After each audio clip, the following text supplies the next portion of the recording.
Livro Mentes Informadas, de Hélio Couto, página 271, parte 4. Informação e consciência. Informação, definição.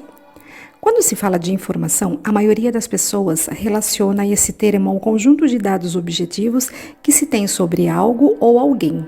Mas o conceito de informação vai além disso. Informar, do latim informare, significa prover uma forma, moldar segundo uma forma. Pensem, se toda a matéria conhecida é formada a partir dos mesmos elementos químicos, como se explica tanta diversidade de formas? Por sua vez, os elementos químicos são formados pelas mesmas partículas subatômicas, prótons, nêutrons, elétrons, quarks, etc.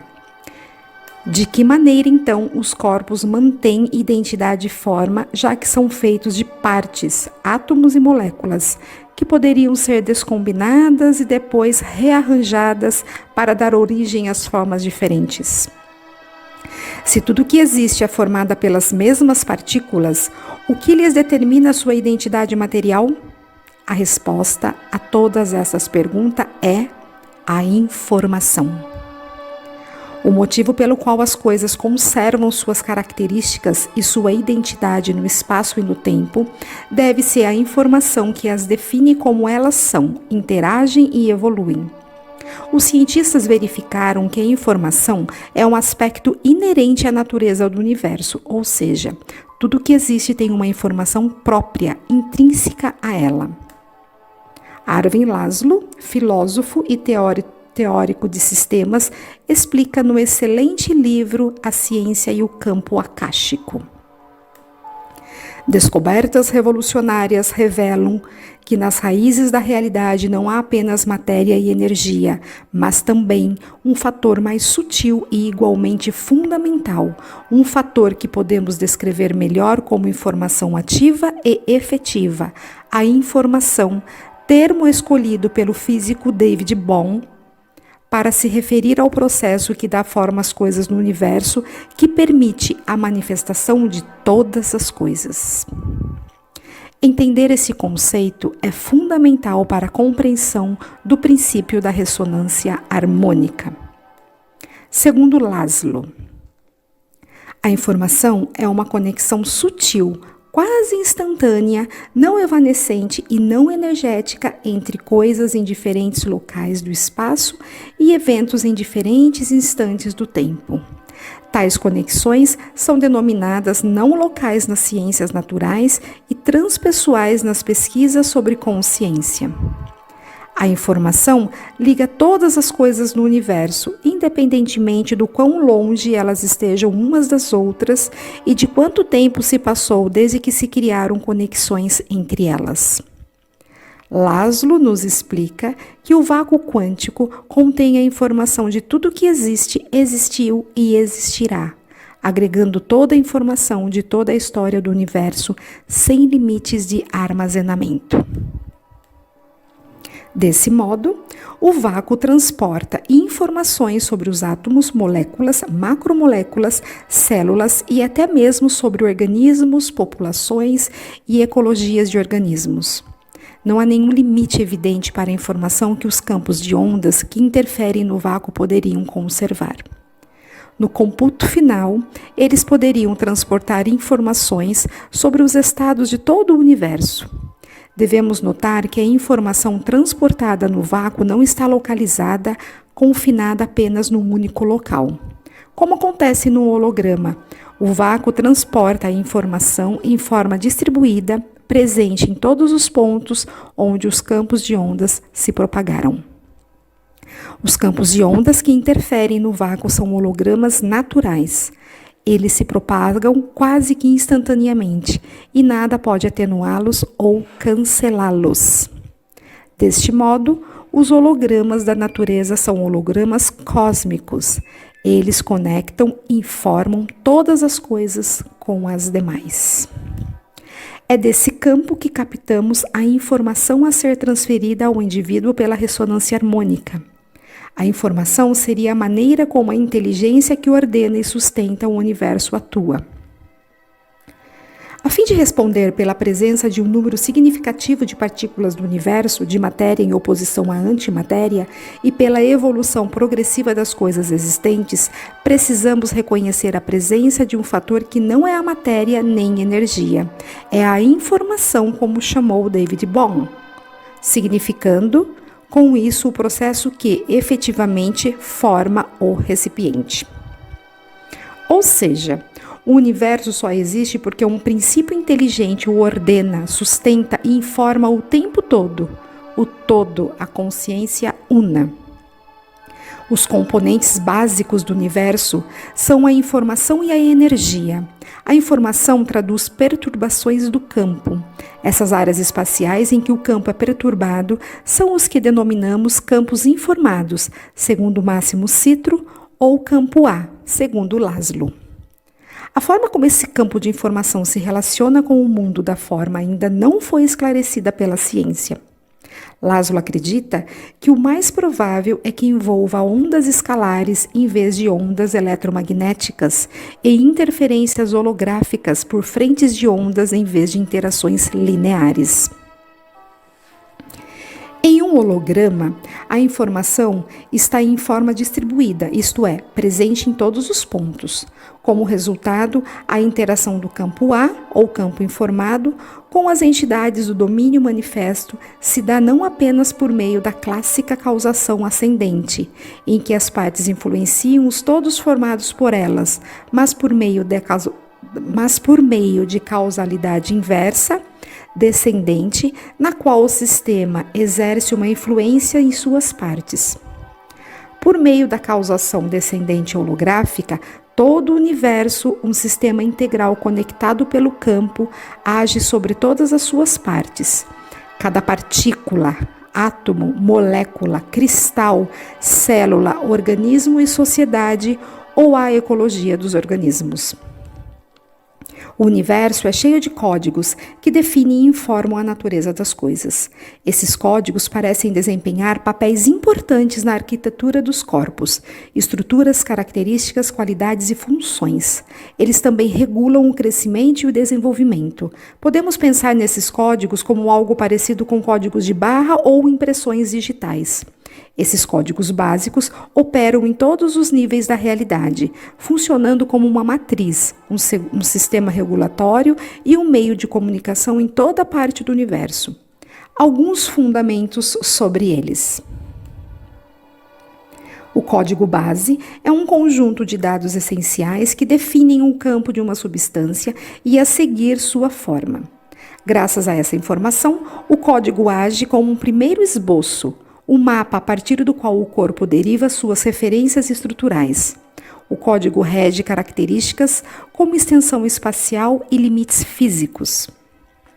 O código básico regula a homeostase do corpo, preservando sua forma, sua unidade, suas características e funções. Em organismos celulares, ele desempenha o papel de um sistema intrínseco de controle. O código base confere um ritmo à matéria, fazendo vibrar o espaço ao seu redor. A informação na forma de sequências rítmicas irradia-se para o campo que assim permanece informado. O campo de informação permite ao corpo comunicar o seu ser e suas características a outros, por meio de interação de campos. Concluímos que a matéria é produzida e sustentada pelo componente informacional do campo, pelo processo regulatório contínuo entre campos e massas que se informam reciprocamente. O campo informado atua sobre a massa, mantendo sua forma, sua estrutura e suas funções. Também permite interações e comunicações entre campos. Sendo assim, todas as coisas trocam informação entre si no universo. As moléculas vibram numa velocidade muito grande e geram um campo magnético e elástico ao seu redor. Os movimentos das moléculas são específicos, autobiográficos, bem como as perturbações do campo. O campo, portanto, forma um retrato da substância, a transcrição de suas moléculas. Substâncias diferentes têm campos diferentes, específicos de suas moléculas. O campo criado pelas flutuações eletromagnéticas e elásticas é informado, Contém informações sobre a forma, as dimensões, o peso e a cor da substância física. Tem autonomia, fisiologia, potenciais patologias, qualidades, funções e propriedades. Isso se aplica tanto aos campos das células quanto aos dos objetos. Todas as formas de vida são governadas por códigos, cuja extensão espacial é seu campo. O campo de um medicamento, por exemplo, conterá informação de estrutura molecular, de suas qualidades físicas, macroscópicas e de suas propriedades medicinais farmacocinéticas. No código está inscrito como esse medicamento funciona, por que é e qual é a ação que ele induz. O médico Máximo Citro desenvolveu um método chamado transferência farmacológica frequencial, TFF, que é capaz de transferir as propriedades de um medicamento através dos sinais eletromagnéticos, ondas, que ele emite. Citro baseia-se no conceito de que, independentemente de as moléculas do medicamento fazerem contato físico, partículas, ou emitirem sinais à célula, onda, a química e física do sinal molecular seguem caminhos paralelos. O resultado é um medicamento que já não é mais químico, mas informacional. Para isso, ele se utiliza de um aparelho que capta, amplifica e transmite as informações das substâncias. Com minúsculas estações de rádio, as moléculas de medicamento vibram com sua própria frequência, emitindo informações sobre a própria identidade que produzem sua ação farmacológica. Como os sinais iniciais são extremamente fracos, os medicamentos precisam ser estimulados por uma frequência em particular emitida por um gerador, um circuito amplificador de alta impedância. Quando as moléculas do medicamento recebem a onda do gerador, entram no estado de grande excitação. As oscilações se amplificam, criando sinais de emissão mais fortes. Esses são transmitidos pela saída do aparelho. A informação é a frequência com que variam. A TFF grava todas as propriedades do medicamento, incluindo as propriedades curativas na água. Também é possível a transferência direta para um organismo por meio de um fio conectado à saída do aparelho. O efeito é mais rápido do que com o medicamento químico, porque o paciente está em contato direto com as ondas. Citro vai mais além. Se toda a informação necessária para curar estivesse naquilo que o medicamento emite, então não haveria necessidade de ministrar a própria massa do medicamento ao corpo humano. Tudo vibra e emite ondas elásticas. Os movimentos moleculares não são caóticos, improvisionados pelo acaso, mas governados por leis físicas e regras matemáticas. São oscilações ordenadas. A informação está no ritmo das moléculas, variações, alternâncias e pulsação. Tudo emite uma vibração que contém sequências ressonantes. Se pudéssemos modificar os códigos, talvez pudéssemos mudar a estrutura dos corpos. Estes achados científicos corroboram minhas pesquisas e experiência com transferência de informação e tudo que venho falando há anos. Tudo é partícula e onda ao mesmo tempo. Nós podemos escolher com que aspecto do objeto lidaremos. Tudo é energia e informação.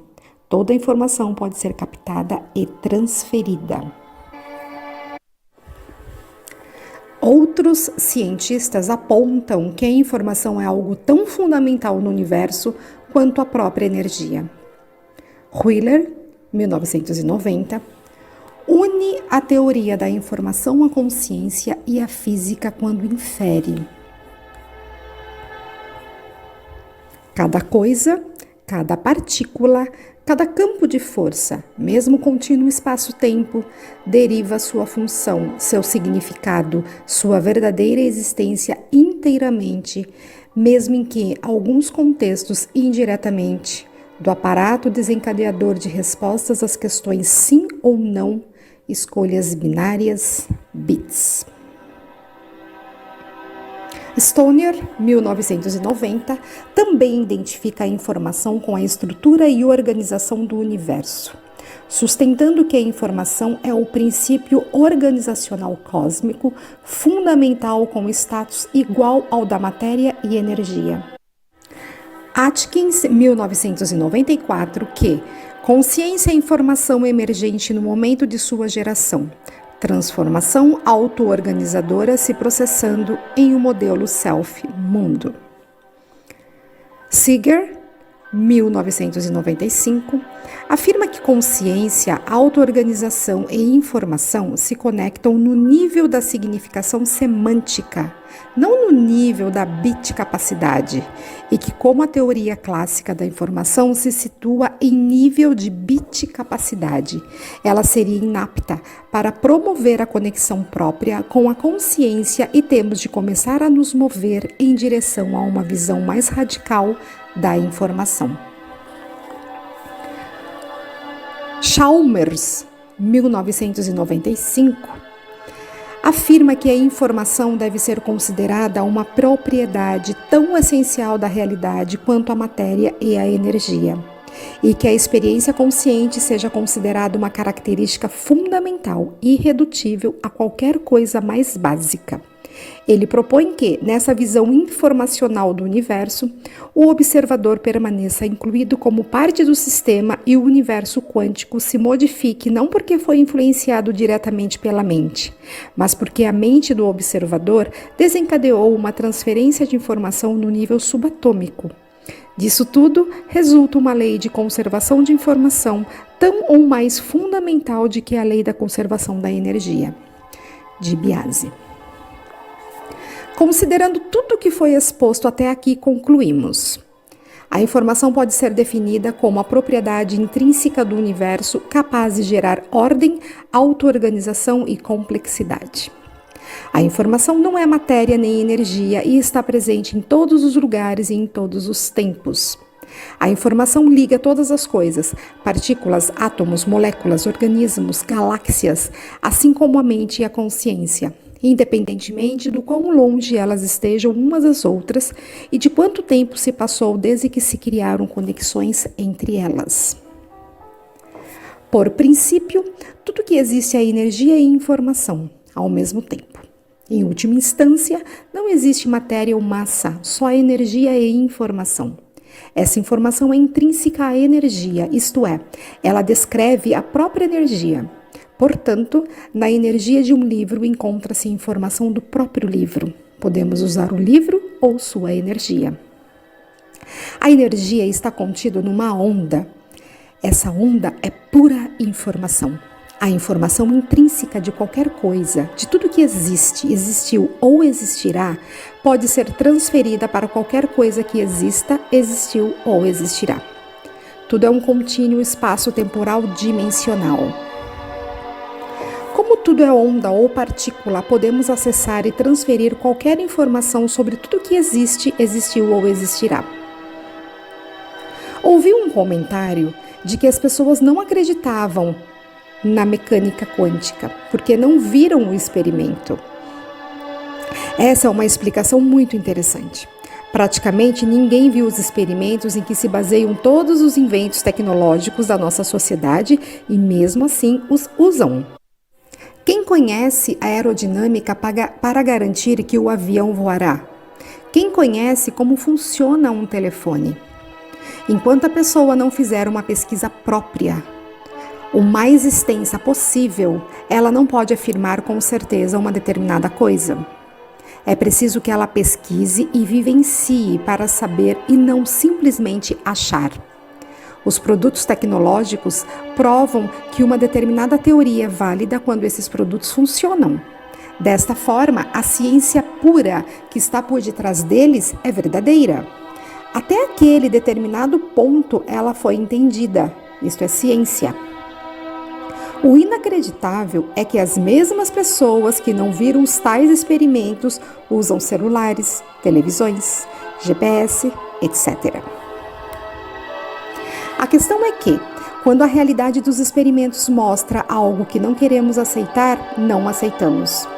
Uma realidade que interfere na nossa zona de conforto, no paradigma vigente, não é aceita pela maioria.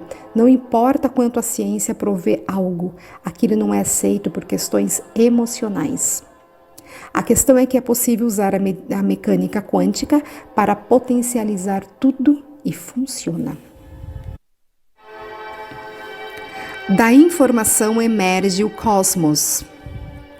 A revista Science American Brasil, de março de 2012, traz o artigo "O espaço é digital?", no qual descreve o experimento que o físico Greg Hogan, da Universidade de Chicago e diretor da Fermi-Light Particle Astrophysics Center, fará para detectar o jitter, um ruído de fundo que mostrará que o universo é digital. Sugiro que todos leiam essa matéria. Neste artigo, fica claro que os físicos consideram que a informação e não a matéria e a energia é a unidade mais básica da sua existência. Que o universo emerge da informação. Está dito com todas as letras que a essência do universo é informação, que mesmo quando o papel da revista for reprocessado, a informação contida na revista não se perde e continua a existir, que com a tecnologia correta poderia ser recuperada, que o que percebemos como a realidade física é pura informação. Em outra edição da mesma revista, disse que a informação permanece mesmo nas cinzas ou fumaça de uma biblioteca queimada. Todas essas informações são aceitas por físicos. Eles afirmam que não sabem como recuperar a informação, mas ela permanece, nunca desaparece. Portanto, está claro para todos que a informação de tudo que existe permanece para sempre no universo? Passado, presente, futuro, dimensões, branas, etc. Está claro, então, que a física corrobora tudo o que afirmamos sobre tudo no universo ser informação? Está claro, então, que é só uma questão de se ter a tecnologia correta para acessar a essa informação? Está claro, então, que essa informação pode ser transferida? Está claro, então, que a ressonância harmônica é essa tecnologia? Decodificando as ondas mentais. A revista Veja, de 4 de julho de 2012, número 27, ano 45, traz um excelente artigo sobre um aparelho de nome iBrain, que decodifica as ondas eletromagnéticas produzidas pelo ato de pensar, através da análise por um computador. O inventor é Philip Lowe e será testado no físico Stephen Hawking, que sofre de uma doença neurológica degenerativa. Agora vejamos algumas considerações sobre este invento. Quando a pessoa pensa numa palavra específica, o aparelho detecta uma onda específica. Isso significa que se a pessoa pensar house, aparecerá uma onda que significa house.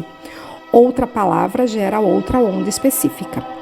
Dá para saber exatamente em qual palavra a pessoa pensou, lendo a onda emitida pelo cérebro. Portanto, a informação house está codificada numa onda. A onda contém a informação da palavra house. Não esqueçam que é uma onda eletromagnética. Lembrem-se de que tudo no universo é energia e informação, que toda informação sobre uma coisa está contida no campo eletromagnético desta mesma coisa. Por exemplo, que a informação do livro também está contida na onda eletromagnética do livro. Portanto, o cérebro contém toda a informação sobre ele. Mapeando as ondas, podemos saber exatamente quem é o indivíduo, por que e como ele pensa, está contido na onda eletromagnética que seu cérebro emite. Um pensamento específico produz uma onda específica.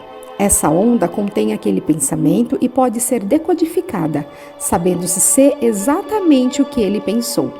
A informação está contida na onda. Qualquer forma de portar essa onda carregará essa informação e a transferirá de lugar. Uma onda absorve outra onda se houver ressonância entre elas. Portanto, pode-se transferir a informação por ressonância, de onda para onda. A onda do pensamento dele pode ser transferida para a onda de outro pensamento. A informação do cérebro dele pode ser transferida para outro cérebro. Lembre-se de que eu sempre disse que era possível transferir informação de qualquer coisa para qualquer coisa.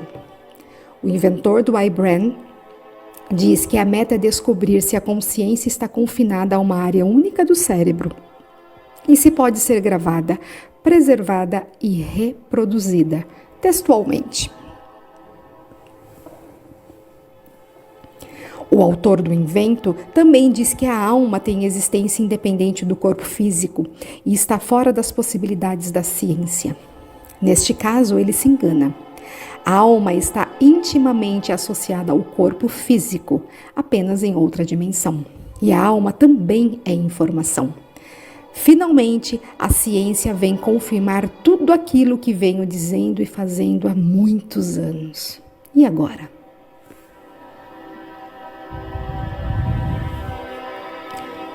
Desocupado perseverante. O jornal Folha de São Paulo, do dia 6 de janeiro de 2012, no caderno Ilustrada, traz uma crônica de Carlos Heitor Coni com o título Ficção Científica. Reproduzo a seguir uma parte deste texto. Tudo neste mundo possui e emite ondas eletromagnéticas. Um peixe na água, uma criança no berço, um avião no espaço. Cada gesto do homem e cada volume das coisas emitem ondas que se propagam infinitamente pelo espaço, funcionando como transmissores. O problema é descobrir os receptores adequados para as faixas respectivas. Até aí estamos no terreno da técnica atual. Mas como as ondas são infinitas, elas se propagam infinitamente. A guerra do Peloponeso, a morte de César, a crucificação no Calvário, o naufrágio do Titanic e o gol da Dídia, o nascimento de cada um de nós foram acontecimentos que vibraram o ar e estão por aí. Bastando que um desocupado perseverante descubra o respectivo receptor que captará as ondas eletromagnéticas de cada gesto ou acontecimento, acessando os trilhões de canais que se espalham pelo universo inteiro, em frequências proporcionais às distâncias e às condições do tempo. Mas quando eu afirmo e comprovo que isso já é uma realidade, a resposta da maioria das pessoas é de descrédito ou repúdio total. Dá para entender?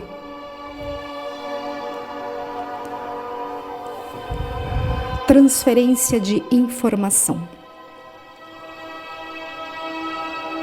A espectroscopia é um método muito utilizado para análise de elementos simples da estrutura química de compostos inorgânicos ou grupos funcionais de uma substância orgânica utilizando radiação eletromagnética.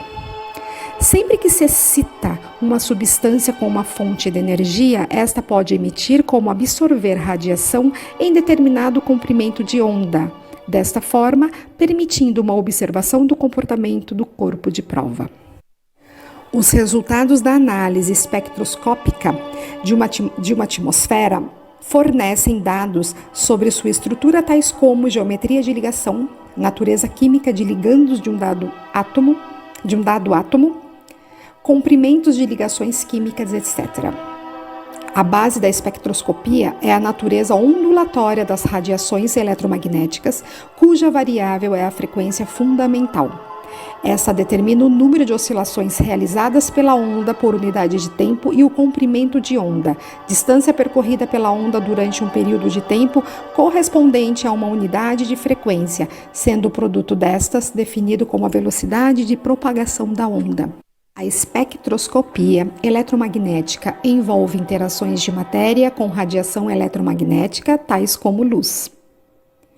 Como dito acima, o fundamento de qualquer espectroscopia é a interação de uma radiação eletromagnética e a matéria constituinte da amostra.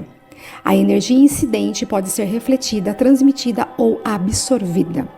Haverá interação não somente se houver ressonância entre dois entes, a onda eletromagnética e uma partícula, átomo, molécula ou íon, mas também se a energia for mais alta que a necessária para ocorrer uma transição eletrônica.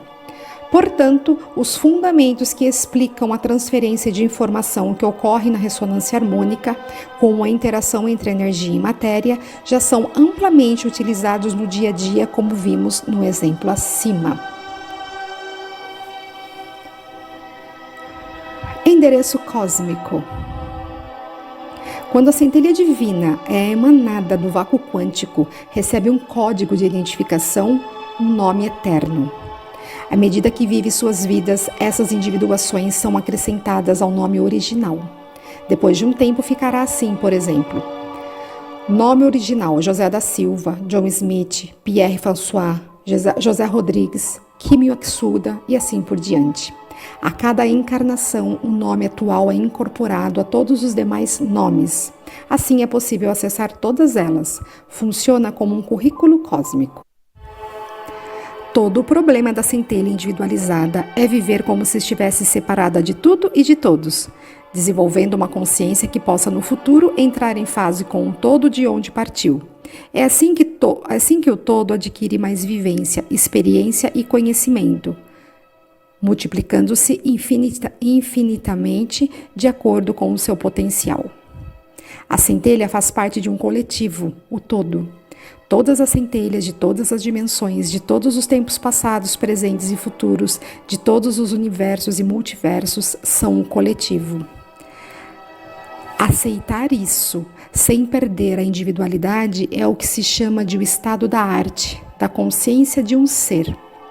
Desenvolver todo o seu potencial e usá-lo para o bem do coletivo de livre e espontânea vontade. Expandir ao máximo seu potencial e entrar em fase com o todo. Esse é o dever da centelha, esse é o seu destino. Todas as vidas levam a isso. Cada uma delas é um passo na conscientização de que existe o todo, de onde ela partiu e para onde voltará. Evidentemente, há o livre-arbítrio. Ninguém é obrigado a ser feliz, ninguém é forçado a fazer nada, ninguém é coibido a entrar em fase com o todo. Isso deve ser feito com alegria, com doação, com amor pelo todo e pelas outras centelhas. A questão de não terem entendido até hoje como pensa o todo é que o todo não pode ser entendido. Ele tem de ser sentido e não entendido. O todo é um sentimento. Sem ter esse mesmo sentimento, a centelha não consegue entrar em fase com o todo. É por essas razões que existem as guerras religiosas de todos os tipos. Uma guerra religiosa é um absurdo total, uma aberração, uma coisa totalmente contrária ao todo. Como pode existir isso? Quando as centelhas usam apenas o intelecto, se distanciam totalmente do todo, já que ele não é um pensamento. É por essa razão que os filósofos e cientistas não conseguem chegar numa conclusão e viver em função do coletivo. O ego deles não permite. O ego da centelha, que pensa mas não sente, acha que está só e separado de todo o resto. Não consegue elaborar o sentimento do todo, não consegue pensar e imaginar o que é o todo, muito menos entendê-lo. É assim, essa centelha que não entende o todo faz coisas como torturar, matar, mutilar, etc. Outras centelhas. Esta é a razão de todos os problemas que existem no planeta Terra. Tudo seria resolvido rapidamente se as centelhas sentissem o que o todo sente. Só que esse problema é gigantesco, porque as centelhas sequer sabem que existe o todo e esse conhecimento sempre foi suprimido desde tempos imemoriais. E assim o instinto natural de procurar o todo para voltar para casa é transformado numa adoração a deuses menores. E é claro que os deuses menores têm um ego muito grande, um ego de Deus. Uma pessoa disse: "Eu não rezo o Pai Nosso porque não sei se a minha vontade é a mesma dele." Vejam que esse é um ego de uma centelha candidata a um Deus menor. Imagine se chegasse a ser um Deus menor. Quando será que as centelhas irão desconfiar que exista algo errado no que acreditam, que suas crenças é que estão causando toda a problemática da humanidade? Página 285, Consciência. Introdução.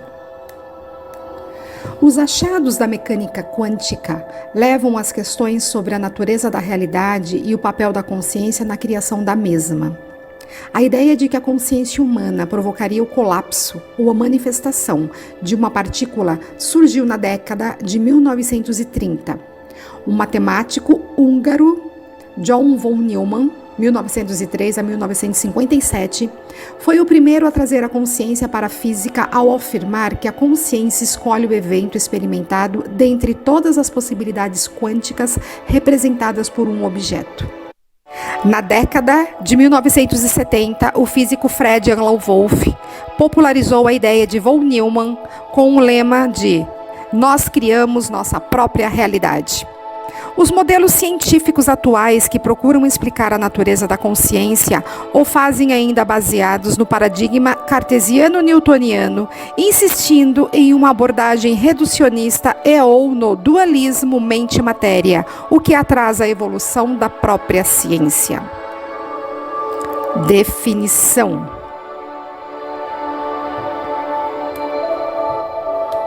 Somente quando o ser humano compreender a natureza da consciência, será capaz de responder às questões mais fundamentais da vida. Quem sou eu? De onde eu venho? Para onde eu vou? O que eu estou fazendo aqui? Estas questões vêm nos inquietando há muito e alimentando discussões filosóficas e religiosas durante todas as eras da história humana. Infelizmente, o homem comum não investe seu tempo em tais questionamentos. Nas escolas, o estudo da filosofia cedeu lugar à informática e à robótica. As crianças não são estimuladas a pensar nos aspectos mais profundos da existência. Recebem respostas prontas, em conformidade com a linha filosófica ou religiosa seguida pelos pais ou a escola. Qualquer questionamento sobre o paradigma vigente passa a ser considerado um sinal de rebeldia. O problema da consciência começa pela sua conceituação. Podemos defini-la de várias formas como: a. Um atributo moral, quando da capacidade que o homem tem de conhecer e aplicar os valores e mandamentos morais em diferentes situações, senso de responsabilidade. B. Uma qualidade pertencente à esfera da psique humana, aquele estado em que a pessoa está ciente de suas ações físicas e mentais, quando está acordada e alerta. Lucidez no sentido psiconeural. C. Um atributo espiritual no sentido da mente divina, o fundamento de tudo o que existe e que se individualiza nas infinitas formas, seja nos seres viventes, seja nos objetos inanimados. A confusão conceitual não é apenas semântica. Mesmo no meio científico não há concordância quando se trata do assunto. Vejamos o que alguns dos maiores expoentes da área pensam sobre o tema. Karl Pribban, neurocirurgião e neurocientista PhD indicado ao Prêmio Nobel, criador da teoria holomônica da função cerebral, um modelo holográfico da memória e da consciência. Ele diz: a definição de consciência vem de conscire, fazer ciência em conjunto, adquirir conhecimento em conjunto. Portanto, é aquilo que podemos partilhar em termos de conhecimento. Como sou um cientista do cérebro, estou interessado em nossa experiência consciente e não nas definições mais amplas e gerais da consciência divina. Rupert Sheldrake, biólogo e parapsicólogo, criador da teoria dos campos mórficos, diz: minha opinião é que a consciência é uma esfera de possibilidades estruturadas por campos e que esses campos não estão simplesmente confinados no interior do cérebro, embora eles interajam obviamente com o cérebro. É uma esfera de possibilidades, algo assim como um campo de campos. Esses campos têm estrutura, têm hábitos e significados em si mesmos. Por isso, acho que a memória é inerente a esses campos mórficos. Stanislav Grof, médico, psiquiatra e pesquisador sobre estados alterados de consciência, um dos pais da psicologia transpessoal, criador da técnica chamada respiração holotrópica, diz o seguinte: para mim, a consciência é uma espécie de fenômeno primário da existência.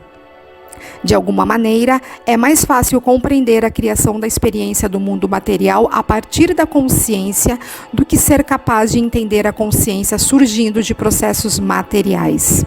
É aquela coisa irredutível da qual toda a existência de alguma forma se origina. Amit Goswami, físico quântico, criador da teoria quântica do primado da consciência, diz o seguinte: ninguém, apenas com a metafísica material, pode resolver o problema da física quântica, da interação quântica e da medição quântica. A única solução que existe no momento, a dos muitos mundos, fracassou gravemente. É um fato conhecido. Assim, a única que continua de pé, a única que é vigorosamente científica, é aquela que invoca a consciência com a base de todo o ser. Richard Amoroso, psicólogo e cosmologista da Noetic Advanced Studies Institute, criador da teoria do campo noético da consciência. Ele diz: a natureza da consciência ainda não foi compreendida o suficiente para permitir uma definição operacional.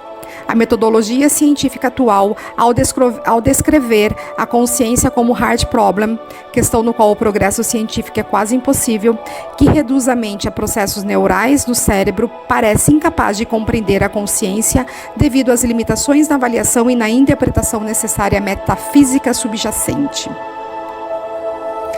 Francisco de Biasi, neurocirurgião e neurocientista brasileiro, pesquisador da consciência. A consciência é um fenômeno primário da natureza, de características multidimensional, cuja influência vai além do cérebro, alterando mesmo a realidade à nossa volta com a produção de fenômenos psicocinéticos, sincronísticos e parapsicológicos. Baseados nas diferentes definições vistas acima, percebemos como é controverso o assunto. Imagine então se falar sobre expansão da consciência. O materialismo científico vigente insiste em afirmar que a mente humana resulta exclusivamente da atividade dos neurônios cerebrais, uma vez que o mundo físico seria a única realidade possível. Portanto, a mente só poderia nascer da matéria.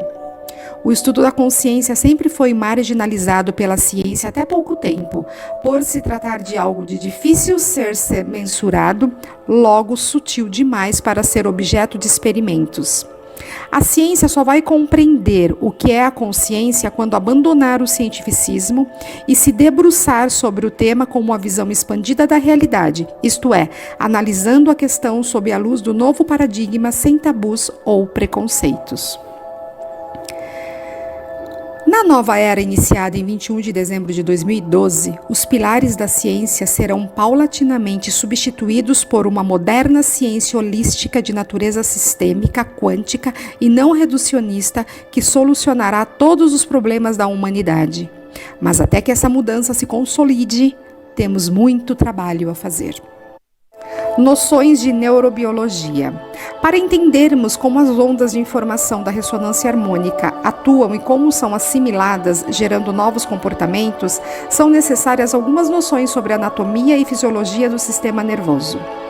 O cérebro humano pesa em média 1,360 kg. Contém cerca de 100 bilhões de células nervosas, os neurônios, e cada célula é ligada a 100 mil outras através das sinapses. As sinapses entre os neurônios estão mergulhadas em hormônios e neurotransmissores que modulam a transmissão de sinais. Em cada neurônio, as moléculas são substituídas cerca de 10 mil vezes durante uma vida média. Apesar disso, os seres humanos têm um senso contínuo do eu, que é estável com o passar do tempo. Um dogma da neurociência é que os neurônios do cérebro adulto não mudam, assim como ocorre nos primeiros anos de vida. Contudo, a neurociência reconhece hoje que o cérebro pode se reorganizar durante toda a vida e não apenas na infância. A essa capacidade chamamos neuroplasticidade. Nosso cérebro cria novas ligações, criando novos caminhos e assumindo novos papéis. Uma das descobertas fundamentais da última década é a maleabilidade das sinapses. Maleabilidade das sinapses. A capacidade de alterar sua forma em resposta à experiência e ao contexto de uma situação. Quando isso acontece, as sinapses mudam realmente de forma. Sabíamos que isso aconteceria no cérebro em desenvolvimento, mas não que, quando os cérebros adultos pensam e aprendem, isso também ocorre de forma dinâmica. Apesar dos avanços da neurociência, os cientistas ainda não explicaram o que é a consciência, a mente e o livre-arbítrio. O problema mente-cérebro. Em pleno século XXI, o maior mistério da ciência ainda é a natureza da consciência. A maioria das teorias sobre mente e consciência se baseia no materialismo enraizado na física clássica, que trata a consciência como um acaso da evolução das espécies. Alguns chegam ao cúmulo de dizer que não há prova científica sequer para a existência de consciência. Percebam o tamanho do problema, gente. A cegueira é total. A ciência reduz a mente humana apenas a processos cerebrais e não se utiliza da metafísica necessária para avaliar e interpretar os dados obtidos nos experimentos, o que a torna incapaz de compreender a consciência. Esta perspectiva levou a maior parte dos cientistas a acreditar erroneamente que o cérebro é igual à mente. Vejamos agora as mais importantes teorias sobre a consciência da atualidade. Epifenomenalismo. A mente é apenas um produto de processos cerebrais com um efeito acidental da atividade dos neurônios. Sendo assim, a mente não pode afetar a matéria, já que se origina dela. Essa teoria, mais aceita no meio científico clássico, nega que a consciência tenha qualquer influência sobre eventos no próprio cérebro ou fora dele. Mentalismo. Aqui se avança um pouco mais. A consciência surgiria da atividade do cérebro, contudo seria capaz de atuar sobre ele. No mentalismo, a experiência consciente não existe separada do cérebro física, ou seja, é preciso haver um cérebro para que haja consciência. Neste caso, um elétron, uma ameba ou uma árvore ficam de fora da seleta lista de seres conscientes. Dualismo da substância. Essa teoria afirma que há dois tipos fundamentais de substâncias inteiramente separadas, mente e matéria, sendo que uma não interfere com a outra. O dualismo de substância afirma que a mente tem uma existência independente do corpo, mas age de acordo com ele. Interacionalismo dualista. Nesta teoria, a consciência influencia a atividade cerebral e pode ocorrer de forma independente do cérebro, em geral por aspectos explicados pela mecânica quântica. Aqui a consciência é estudada a partir de uma visão noética que une métodos de investigação científicos, filosóficos e teológicos. Desta vez, o cérebro é considerado um local de entrada de força de campo noético da consciência. Um ponto de transferência dos dados sensoriais para a mente, sendo o tradicional sistemas de chakras e meridianos responsáveis pela distribuição ou saída no ciclo do fluxo da consciência. Ou seja, o cérebro é somente uma porta para a mente e não sua origem, como pensam os materialistas. O corpo serve para acoplar e dar uma base para a onda estacionária da realidade percebida e para abrigar temporariamente a alma. O espaço-tempo e todos os átomos estão infundidos com esse campo noético. Portanto, o corpo inteiro, e não somente o cérebro, é parte da mente. A consciência como raiz de tudo. A ciência, de forma como ainda é feita, não consegue explicar totalmente a vida, a mente e a consciência, nem a natureza da matéria e da realidade em geral. Para isso, necessita de uma nova metodologia que envolva a troca de informações com outras dimensões. Sem isso, a ciência vai andar em círculos. Alguns autores estão chegando perto, como Draganesco. A realidade subjacente profunda é uma matriz sobre a qual o universo se desenvolve, e o substrato do universo também é parte dessa realidade subjacente profunda. A natureza da existência é tanto física quanto informacional. O físico significa material, matéria, substância, energia. O conteúdo da matéria no universo, que pode ser substância, espaço-tempo, campos, etc., é dado pela realidade profunda com sua própria informação. Existe energia na existência profunda com propriedades científicas. A mecânica quântica indica que o vácuo quântico contém grandes quantidades de energia que de fato é a energia da realidade profunda e que pode se manifestar sob uma forma adequada no universo. E todos os elementos quânticos, partículas elementares ou supercordas, ou pebranes e quanta de espaço, contêm energia. A energia presente no universo é a base principal de sua dinâmica. A energia é um princípio universal ontológico da existência, da mesma forma que a informação.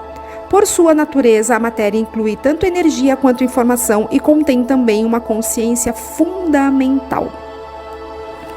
Richard Amoroso, por sua vez, considera que a consciência cósmica é um princípio universal para ser usado em teorias físicas.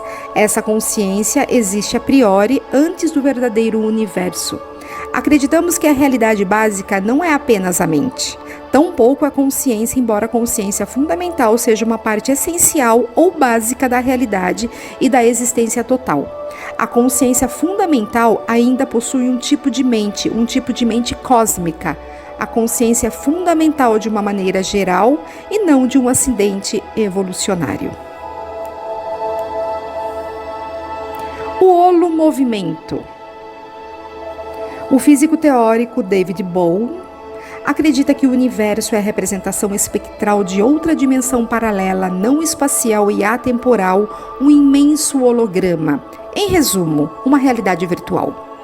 Bohm demonstrou matematicamente a existência de uma ordem oculta, implícita no universo, que seria a realidade primária. Matéria, vida e consciência, ordem explícita, se originariam deste solo comum, ordem implícita, por meio de um contínuo movimento de desdobramento, extrojeção, e recolhimento, introjeção do cosmos, denominado holomovimento. Podemos dizer que vivemos em um universo quântico e que a realidade é essencialmente não local e o mundo clássico newtoniano com suas interações externas locais emergem como um caso especial desta ordem quântica mais profunda. Posteriormente, Bohm postulou a existência de uma ordem superimplícita, uma dimensão ainda mais sutil da organização do universo. Neste modelo, um campo de superinformação quântica da totalidade do universo organizaria o primeiro nível implícito em múltiplas estruturas ondulatórias que se desdobrariam na ordem explícita. Ele desenvolveu um modelo em que o potencial quântico conduz informação ativa que guia a partícula em seu caminho. O potencial quântico possui características inéditas, até então desconhecidas, pois, diferentemente das outras forças da natureza, é sutil em sua forma e não decai com a distância. O potencial quântico atua como um campo formativo sobre os movimentos dos elétrons, campos morfogenéticos. Esta interpretação permite que a comunicação entre esta onda piloto e a partícula se processe a uma velocidade maior que o da luz, desvelando o paradoxo quântico de não localidade, isto é, da causalidade instantânea, fundamental em nossa visão holoinformacional do universo e da consciência. A informação passa então a ser compreendida como um processo fundamental da natureza, capaz de atuar modificando a estrutura do universo, pois qualquer partícula elementar se encontra unida por meio de um potencial quântico a todo o cosmos. Conclui-se com este modelo que a consciência, desde os primórdios da criação, já estaria presente nos diversos níveis de desdobramento e recolhimento da natureza. O idealismo monista. O físico quântico Amit Goswami defende a tese de que a consciência humana pode influenciar as probabilidades do mundo quântico. Segundo ele, as ondas quânticas são ondas de possibilidades em potencialidade transcendentes. e precisam da consciência para reduzir a possibilidade a uma realidade, colapsando a função de onda que é feito exercendo sua liberdade de escolha. A consciência seria o agente que causa o colapso da função de onda dos objetos. Assim, o ser humano colapsa a função de onda a todo momento quando faz uma escolha, observa, criando sua própria realidade. Goswami propõe um modelo baseado em uma nova ciência fundamentada na mecânica quântica e no primado da consciência, filosofia do idealismo monista, segundo o qual a consciência é o fundamento do universo e não a matéria. Tanto o mundo material quanto o mental, pensamento e sentimento, são criados pela consciência. A consciência, considerada a base do ser e não epifenômeno do cérebro, media as ações paralelas da mente e do cérebro.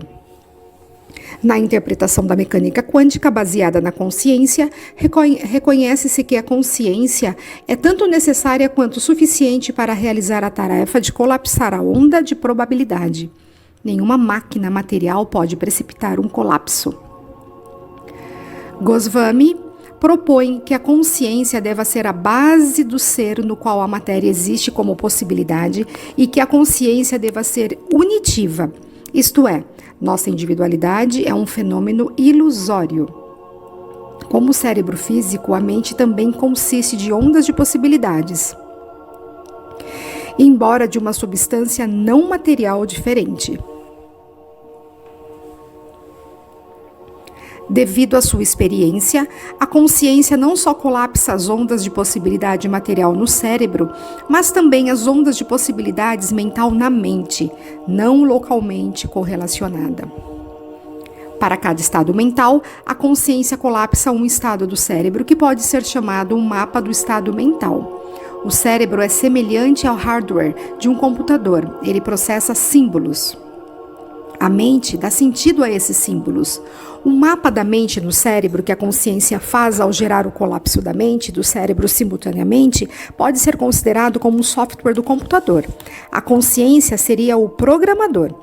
Além do mundo visível, expresso através da matéria e da mente, o idealismo postula a existência de um mundo transcendente e arquetípico, composto de ideais, como origem dos fenômenos materiais e mentais.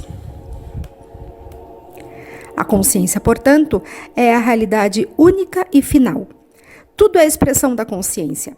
Sendo viva, plástica e perpetuamente autorrenovadora, ela se expressa num contínuo de camadas da mais etérea e abstrata à consciência pura, passando por todos os níveis sutis e mais substanciais, partículas, fótons, átomos, moléculas, células, até a matéria mais sólida.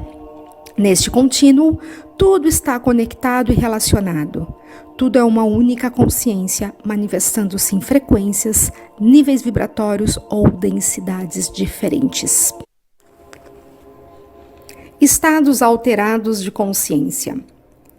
O psiquiatra Stanislav Grof, um dos pilares da psicologia transpessoal, é categórico ao dizer que a ciência materialista ocidental não foi capaz de produzir nenhuma evidência convincente de que a consciência é um produto de processos neurofisiológicos no cérebro. Aliás, ela só foi capaz de manter sua posição atual resistindo, censurando e até ridicularizando um corpo vasto de observações indicando que a consciência pode existir e funcionar independentemente do corpo e dos sentidos físicos. Essa evidência vem da parapsicologia, da antropologia, da pesquisa sobre LSD, de psicoterapia experiencial, da tanatologia e dos estudos estados holotrópicos da consciência que ocorrem espontaneamente. Todas essas disciplinas colecionaram dados impressionantes que demonstram claramente que a consciência humana é capaz de fazer muitas coisas que o cérebro não poderia fazer de jeito algum. Há, por exemplo, ampla evidência sugerindo que a consciência tem acesso à informação que não está nem poderia estar armazenada no cérebro. Muitas experiências em estados não ordinários da consciência contestam seriamente não só as atuais teorias psiquiátricas e psicológicas, como também premissas filosóficas básicas da ciência materialista ocidental referente à natureza da realidade e à relação entre matéria e consciência. À luz de novas descobertas, a consciência não é um produto dos processos neurofisiológicos do cérebro, mas sim um aspecto fundamental da existência que é mediada, mas não produzida pelo cérebro. A espiritualidade, em sua forma genuína, é uma dimensão legítima e importante da existência, e é incorreto rejeitá-la como produto da ignorância, da superstição, do pensamento mágico primitivo ou da patologia. Essas místicas não devem ser consideradas indicações de doença mental, e sim manifestações normais e altamente desejáveis da psique humana que possui um potencial extraordinário para curas e transformações. A ideia de que a consciência é essencial, primária e irredutível também é encontrada nos trabalhos de vários pesquisadores da área da medicina e psicologia. Jung, 1959, Groff, 1985, Moody Jr., de 1976, Ring, 1980, Sabon, 1982, Kübler-Ross, 1983, Weiss, 1996, que estudam sujeitos submetidos a estados alterados de consciência por métodos variados como hipnose, relaxamento, respiração holotrópica, experiências próximas da morte, etc. DiBiase concluiu: atualmente está disponível uma série de psicotecnologias que costumam ser ignoradas ou marginalizadas pela comunidade acadêmica, a quais nos permitem utilizar a mente humana como um sistema confiável de investigação e esclarecimento sobre a natureza da consciência, e que são passíveis de replicação e comprovação. Como se vê, o que falta à ciência não são fatos, e sim disposição para substituir um paradigma obsoleto que não serve mais à humanidade em todos os setores. Os campos mórficos. Campo morfogenético é o nome dado a um campo que explica a emergência simultânea da mesma função, adaptativa em populações biológicas não contíguas. A hipótese dos campos morfogenéticos foi formulada por Rupert Sheldrake. Segundo ele, os campos morfogenéticos são a memória coletiva a qual recorre cada membro da espécie e para a qual cada um deles contribui. Sua atuação é semelhante à dos campos magnéticos da física. Quando colocamos uma folha de papel sobre um ímã e espalhamos pó de ferro em cima dela, os glânulos metálicos distribuem-se ao longo de linhas geometricamente precisas. Isso acontece porque o campo magnético do ímã afeta toda a região à sua volta. Não podemos percebê-lo diretamente, mas somos capazes de detectar sua presença por meio de efeito que ele produz, direcionando as partículas de ferro. De modo parecido, os campos mórficos distribuem-se imperceptivelmente pelo espaço-tempo, conectando todos os sistemas individuais que a eles estão associados. Os campos morfogenéticos são campos de forma, padrões que ordenam a natureza. Átomos, moléculas, cristais, organelas, células, tecidos, órgãos, organismos, sociedades, ecossistemas, sistemas planetários, sistemas solares, galáxias. Cada uma dessas entidades estaria associada a um campo mórfico específico. São eles que fazem com que um sistema seja um sistema, isto é, uma totalidade articulada e não um mero ajustamento de partes. Os campos morfogenéticos ou campos mórficos são campos que levam informações, não energia, e são utilizáveis através do espaço de tempo sem perda alguma de intensidade depois de criado. Rupert Sheldrake explica: os campos mórficos se organizam em todos os níveis de organização, em átomos, em moléculas, em cristais, em órgãos, em organismos, em sociedade, etc. Esses campos têm uma espécie de memória, que chamo de ressonância mórfica, o que significa que cada tipo de campo tem uma memória de sistemas passados semelhantes por um processo de ressonância através do espaço e do tempo. Os campos são locais, estão dentro e ao redor do sistema que eles organizam, mas sistemas semelhantes têm uma influência não local através do espaço e do tempo, oriunda da ressonância mórfica, que dá uma memória coletiva para cada espécie, e cada espécie neste planeta tem uma memória coletiva. A meu ver, a mente e os efeitos da mente se estendem no espaço através da percepção, da intenção e daquilo que queremos que aconteça no mundo. Acho que esses efeitos são mediados por campos mórficos que mantêm unidas partes do sistema auto-organizadores. Teoria das estruturas dissipativas. Ilya Prigogine, Prêmio Nobel de Química de 1977, demonstrou como é possível a emergência de novas estruturas de ordem a partir do caos. Esse tipo de organização ocorre em sistemas abertos e gera estruturas dissipativas que são criadas e mantidas através de intercâmbios de energia com o ambiente em condições de não equilíbrio, caos.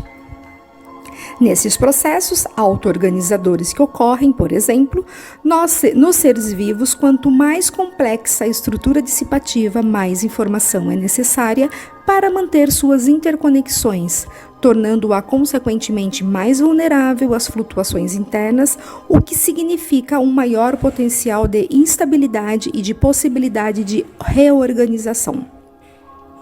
Se as flutuações são pequenas, o sistema se acomoda, não modificando a sua estrutura organizacional. Se as flutuações atingem, no entanto, um tamanho crítico, desencadeiam um desequilíbrio no sistema, ocasionando novas interações e reorganizações intrassistêmicas. Os antigos padrões interagem entre eles de novas maneiras e estabelecem novas conexões. As partes se organizam em um novo todo. O sistema alcança uma ordem mais elevada. Isto explica o que acontece com a consciência. Quanto maior a quantidade de informação que um ser absorve, maior o seu nível de complexidade. Chega um determinado ponto em que ou se dá o salto de consciência ou ela decai. Teoria holonômica do funcionamento cerebral. O neurocientista Karl Pribram propõe um modelo para explicar a memória e a consciência.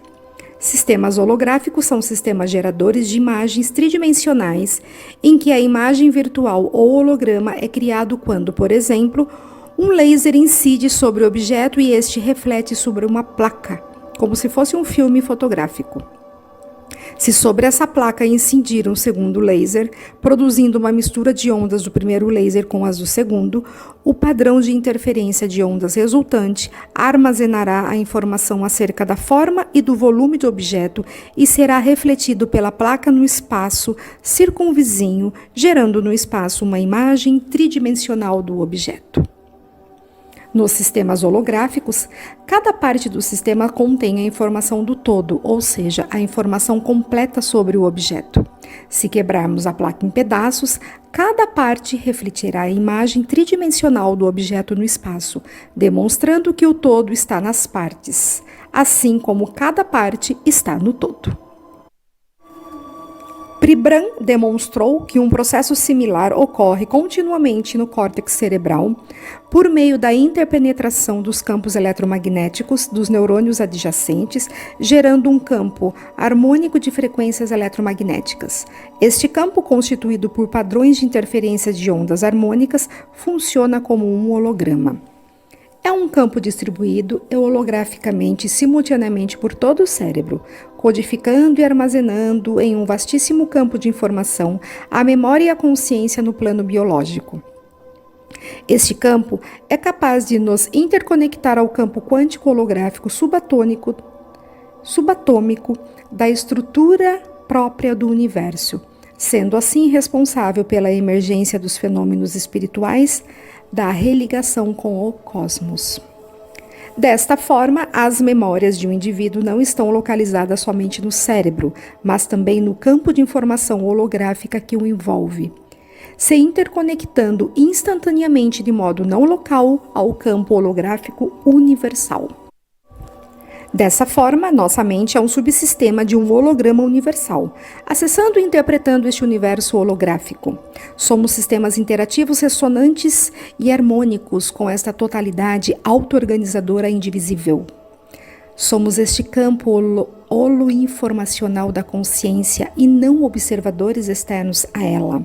A perspectiva de observadores externos nos fez perder o sentimento de unicidade, gerando a dificuldade que temos para compreender que somos um com um todo e não uma parte isolada dele.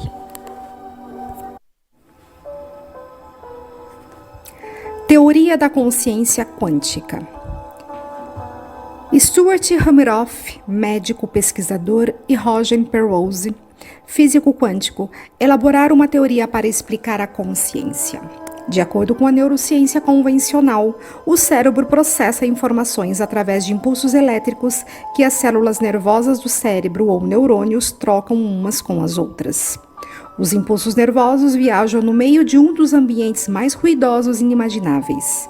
O cérebro, uma estrutura densa de células que estão em franca atividade elétrica e química, e é exatamente esse tipo de interação com a matéria e energia ao redor que tende a abafar o comportamento quântico. Poderia a consciência ser um evento quântico? Para a neurociência computacional, o neurônio é a unidade fundamental da inteligência biológica e tem capacidades de somar suas entradas, transformar essas somas de acordo com regras fixas e de distribuir os resultados com neurônios vizinhos. Os neurônios são ricos em microtúbulos e através deles fazem a transmissão de sinais para outros neurônios. Os microtúbulos, devido às suas minúsculas dimensões e forma tubular, apresentam propriedades quânticas únicas. Normalmente, qualquer pulso de uma energia vibracional ou outra dentro do cérebro não poderia existir numa mistura quântica de estados. Isto porque toda a matéria e atividade ocorrendo no cérebro iriam perturbá-la e fazê-la escolher um único estado instantaneamente, colapso da função de onda. Mas o microtúbulo pode isolar um pulso do ruído restante, que pode viajar ao longo dele sem interagir com as moléculas que constituem as paredes do microtúbulo. As propriedades isolantes dos microtúbulos poderiam permitir com que pulsos vibratórios quânticos pudessem explorar caminhos múltiplos. Os microtúbulos, portanto, seriam estruturas essenciais para que ocorra o autocolapso da função de onda, a redução objetiva no interior do cérebro. Quando sistemas quânticos coerentes atingem uma massa crítica, um limiar de energia relacionado à gravidade quântica, pode haver autocolapso e resultar dele a consciência. Redução objetiva é um fenômeno quântico proposto por Penrose em 1994, através do qual a função de onda quântica entra em colapso de si mesma. Ela ocorre juntamente com a coerência quântica no cistoesqueleto dos microtúbulos celulares, nos neurônios individuais e também em outras estruturas dos neurônios cerebrais.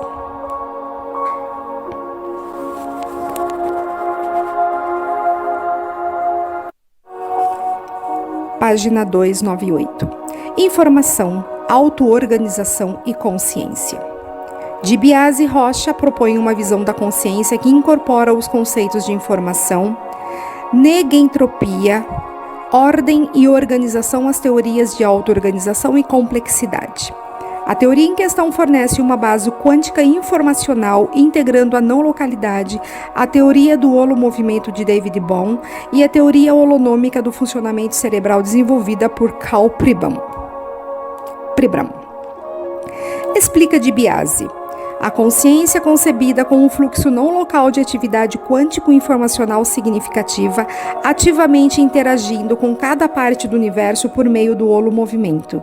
Um contínuo processo de expansão e recolhimento do cosmos, conectando de modo holístico e indivisível a mente humana a todos os níveis do universo auto-organizador.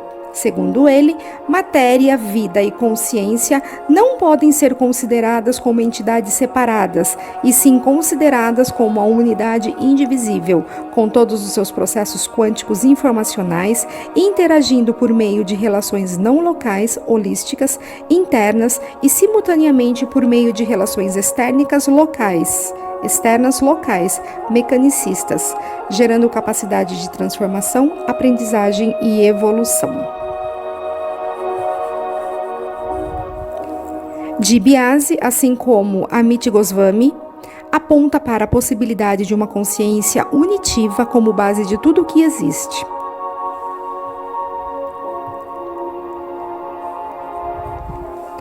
Essa visão de um contínuo holo-informacional de uma ordem geradora fundamental, com um fluxo quântico informacional criador permeando todos os cosmos, permite compreender a natureza básica do universo como uma totalidade inteligente, auto-organizadora e indivisível.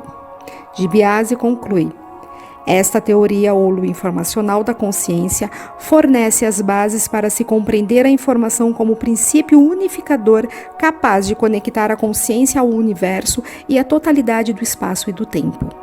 Permite ainda uma melhor compreensão de fenômenos e teorias relacionados à consciência que até agora não conseguíamos explicar ou compreender adequadamente, tais como sincronicidades, arquétipos, inconsciente coletivo de Jung, complexos inconscientes de Freud, experiências próximas da morte de Moody Jr., sonhos premonitórios, psicocinesia e telepatia de Heine, campos morfogenéticos e ressonância mórfica de Sheldrake, memória extracerebral de Stevenson, lembranças de existências anteriores de Weiss, entre outros.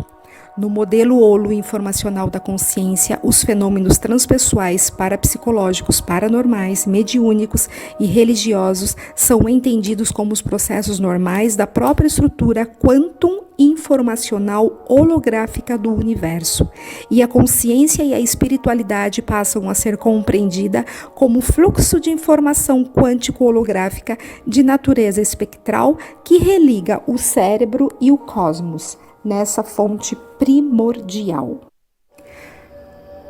Nesta nova visão paradigmática, nosso cérebro é compreendido como parte de uma vasta mente espectral, constituída por frequências de ondas quânticos holográfica que se assemelha à própria organização do cosmo.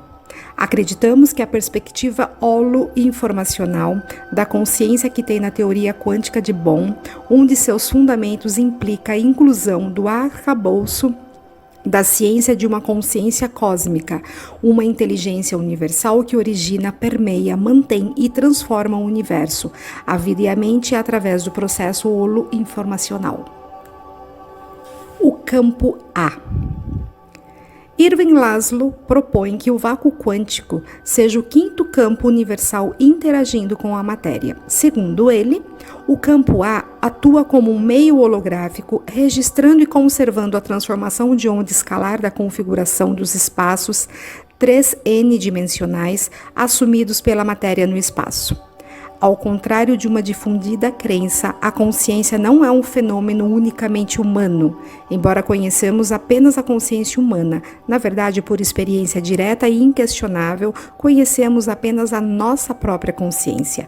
Não temos nenhuma razão para acreditar que a consciência estaria limitada ao ser humano.